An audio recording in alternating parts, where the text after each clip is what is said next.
세상 살면서 남을 해코지하고 욕하고 그렇게 살지 않아요. 일방적으로 제가 당했지요. 남을 해코지하거나 욕하고 살지 않았다. 정말 그럴까요?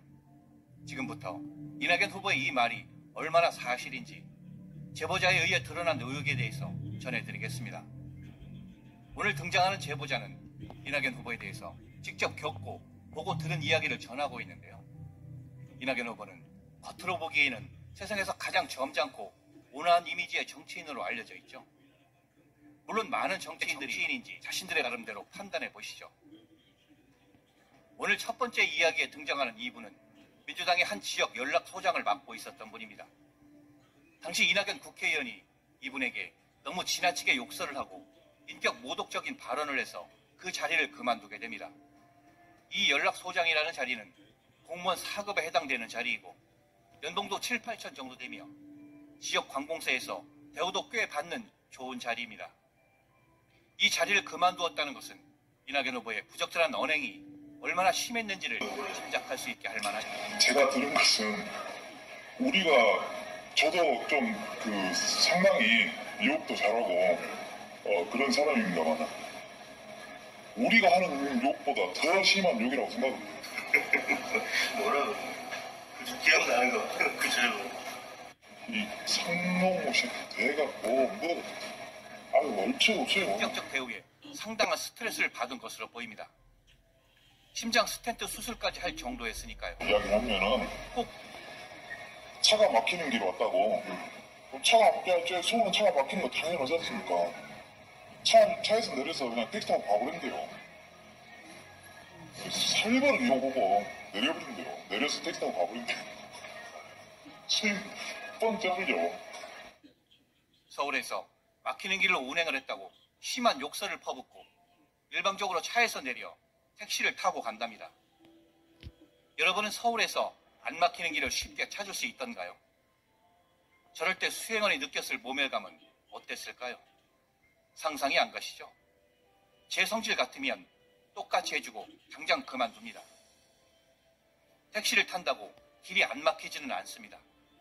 저런 행동은 자기 성질에 못 이겨서 폭발하는 성격이라고밖에 보이지 않습니다. 길 막히고 답답한 기분을 괜히 직원들한테 푸는 거죠. 세 번째 이야기도 한번 들어보시죠. 더 황당합니다. 이번에는 직원도 아니고 초면인 자원봉사자에게 어떻게 했는지 직접 경험하실 수 있습니다. 이 제보자는 이어서 자신이 이낙연 후보를 처음 수행했을 때 이야기를 추가로 털어놓습니다. 당시 제보자가 모셔서 수행을 하러 가죠. 참고로 이 당시의 제보자는 군수의 직원이 아니라 단순히 도움을 주는 자원봉사자였다고 합니다. 당시 제보자는 이낙연 의원의 일정을 전혀 모르고 그냥 수행하러 갑니다. 그런데 이낙연 의원이 가는 장소가 자신도 잘 모르는 곳이었죠. 당연히 길을 헤맬 수밖에 없습니다. 그랬더니 이낙연 의원에게서 날라오는 말, 왜 미리 확인하지 않았냐면서 또 욕설을 엄청나게 퍼붓죠. 이 사람은 말씀드린 대로 직원도 아니고 자원봉사자였고 초면이었으며 나이도 50대였습니다. 상놈없이 아니 그 시기가 일정이 있으면 길을 미리미리 그 전날 알아놓고 해야지. 길을 이렇게 하냐. 어쩌고저쩌고 진짜 확 진짜 운전 그렇게 박아보고 싶더라니까. 아이고 내가 어디서 그렇게 욕먹을 사람이 아니거든요. 국회의원이라는 양반이 그렇게 평상시 점잖은 양반이 욕을 살바르게 해버리래. 깜빡 짜버렸어요. 뭐라고. 갈수록 흥미진진해지죠. 여기서 끝이 아닙니다. 아직 많이 남아 있습니다.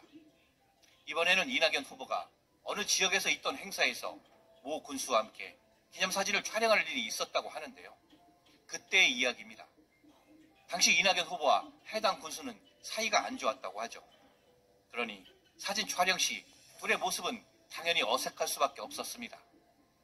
이때 수행원이 웃으시라고 하자 이낙연 후보는 억지로 웃으며 사진을 찍게 됩니다. 여기서 끝났으면 좋았을 것을 행사가 끝나고 차에 탔는데 이낙연 후보의 욕설이 시작됩니다. 네가 뭔데 나한테 이래라 저래라 시키느냐. 내가 왜 저런 쌍쇼 타고 웃어야 하느냐. 직접 들어보시면 더 실감납니다. 그때도 내가 전화상으로 말씀드렸죠. 이분하고 사이가 안 좋아요. 안 좋은데 지역에 이제 본 행사가 있었어. 행사가 있은 게 이제 거시기에 남기려고 사진들을 찍잖아요. 근데 이제 둘이 어색하게 찍으니까 그 어색하게 있으니까 아이고 웃으면서 둘이 다 한 번 한 카트 더 깨요. 아 그래서 한 카트 딱 하고 이제 씩 웃더라고. 둘이 다. 그래서 아이고 저렇게 끝난 것 같다고 이제 차 얼른 와서 왔는데 타자 놈 새끼들아. 제 새끼 54령에 사진 찍을 건데 이렇게 욕을 한 30분 해보네 그 자리에서. 잘 타갖고 응? 아 그렇고 웃으면서 웃으면서 한가득 했다가 욕을 30분 먹어버렸으니까 보면은 서울서 욕먹은 이야기 그 이야기밖에 안 해요. 픽업 좀 늦었더니 갔다가 바로 차고 이렇게 무엇이 어쩌고저쩌고 했는데 한 번은 강주 공항 픽업 갔는데 VIP 거식이잖아요. 국회의원 보좌관 모시러 왔습니다. 검사를 거기서 우리가 행여나 거식이 그런 데 다 해보면 뒤져버려요. 누구들이 국회의원이야 몰라. 항상 그 공항 오면 그 VIP실 그 공항 관계자하고 꼭 차 하나씩 마시고 내려오거든요. 그러면 우리는 왔다 갔다 할 수가 없으니까 좀 세워놓고 있잖아요. 그래. 이런 거 갖고 존나 뭐라고요. 그러니까 뭐든 저기 들어가서 차 세우거든요. 이제 그 이전 선거 과정인데 사람이 제가 있어요. 제가 있는데 스톱 하면 바로 브레이크 잡아 스톱해야 돼. 사람 앞에 사람이 얘가 있는데 차가 그냥 사람 앞에 가버렸죠. 옆에서 아니 좀 거시기해서 서버렸어. 그럼 뒤져버려요. 얼른 그것이 얘기냐고. 스트레스를 그런 식으로 푸는 거. 똘끼가 있어요. 이낙연이란 정치인에게 수행원이란 어떤 의미일까요? 주인과 노예? 양반과 머슴? 진짜 그런 관계에서도 저런 언행은 하지 않을 겁니다. 수행원을 사람으로 여기지 않는다는 말입니다. 정상적인 인격을 가진 사람이라면 집에서 기르는 왈왈이한테도 저러진 않죠. 조금 늦게 왔다고 조인트 까고 대기할 때는 안 보이는 곳에 있어야 하고 차 세울 것을 지나쳐 세우면 또 욕이 날아오고 제 상식으로는 상상이 안 갑니다. 요즘 군대에서도 저러지는 않을 것입니다. 제보자는 인터뷰를 끝내면서 마지막 휘날레를 장식하는 말을 합니다. 지역에 내려와 모 군수와 부인과 만났을 때 나눴던 대화라고 합니다. 이낙연 씨는 내가 입 열면 큰일 난다. 이런 말을 했다는 겁니다. 마치 본인이 이낙연 의원의 목숨을 쥐고 있는 듯이 말이죠. 강기정 의원이 무엇을 알고 있길래 저런 말을 했다는 걸까요?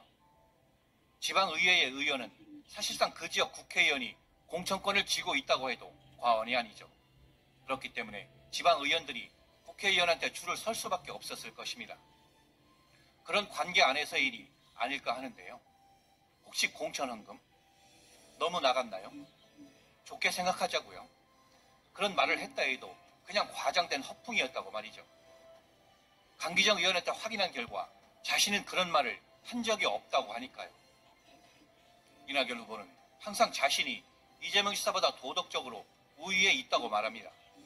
정말 그럴까요?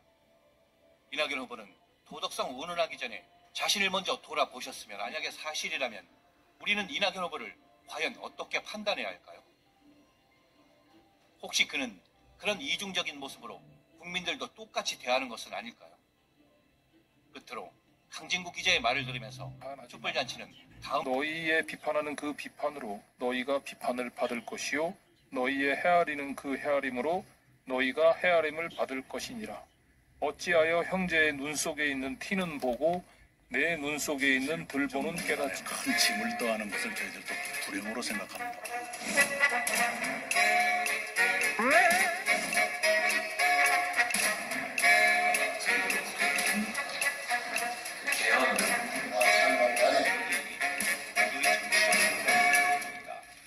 대통령의 개헌 제안도 고도의 정치적 행위입니다. 대통령의 그 고도의 정치적 제안으로서의 개헌, 특히 이 시기에 그 개헌이 내용과 시기 측면에서 과연 적절한가? 개헌 내용은 대충 찬성한다 하는 게 다수인데, 그런데 하더라도 다음에 해라 이겁니다. 아무리 옳은 말이라도 노아무개 씨가 하면 이상하게 싫어진다. 우리 여당의 어떤 의원 말씀처럼 성경책도 노 대통령이 읽으면 왠지 정치책 읽는 것처럼 된다는 그런 심리가 반영된 것은 아닌가 해서 안타깝게 생각합니다. 이 얘기를 한번 들려드리고 싶습니다. 민심과 함께하면 실패할 것이 없고 민심과 함께하지 않으면 성공할 것이 없다. 이거 링컨 대통령이 하신 말씀입니다. 아까 존경하는 박형준 의원께서 링컨의 말씀하셨는데 세네카는 이런 말을 했습니다. 민심에 거스르기만 하면 국민에 의해 망할 것이고 민심에 따르기만 하면 국민과 함께 망할 것이다. 이런 말을 한 적도 있습니다. 대통령이 그것을 하기 위해서 얼마나 민주적 여론 수렴 과정이 있었냐. 저는 기본적으로 듀 프로세스가 결여됐다고 생각을 합니다. 여론 수렴 절차가 없었지 않느냐 했는데 언론들의 여론조사가 이 문제에 관해서 실시된 것이 벌써 여러 해가 됐습니다. 그것도 일종의 여론 수렴이 아닐까요? 그리고 여론 수렴 중에 최고의 여론 수렴은 국회 논의와 국회의 결정이죠. 근데 그걸 거부하면서 여론 수렴이 없다라고 말하는 것은 전후 모순이다라는 말씀을 드립니다. 뜨거워질 거라는 사회자의 예측을 틀리지 않게 하기 위해서 문제를 OX로 풀라고 했어요. 그러면 대통령 연임제냐 아니냐 이것만 답하게 돼 있지 다른 걸 생각하는 사람들은 갑자기 뒤통수 맞은 기분이 드는 겁니다. 논술 문제를 OX로 푸느냐. 박형준 의원님 죄송합니다. 제가 자꾸 시비 거는 것 같아서. 그게 정치지요. 논술 문제를 끝까지 논술로 가져가면 국민들이 어떻게 풉니까? 논술로 제기된 문제라도 간추려서 OX로 문제를 제기하는 것. 이것이 정치의 역할이 아닐까요? 그리고 이 시기 문제와 관련해서 이 풍년에도 안 지낸 제사를 왜 흉년에 지내야 됩니까? 정치라는 게 명분이 있으면은 타이밍이 가장 중요한 것이거든요. 풍년에도 안 지낸 제사. 박 의원님 정말 죄송해요. 재밌게 하려고 그랬습니다. 흉년에 왜 지내냐 그러는데 지금 이런 식으로 가면 풍년에도 제사 안 지내고 흉년에도 제사 안 지냅니다. 지낼 수 있을 때 지내는 것이지요. 좀 거칠게 말씀해서 죄송합니다. 감사합니다. 존경하는 박형준 의원님, 노회찬 의원님께 필요 이상의 반론을 한 것을 후회하고 있습니다. 그럼에도 불구하고 제안자가 노무현 대통령이었다는 이유로 이번 기회를 놓친다고 했을 때 참으로 안타까운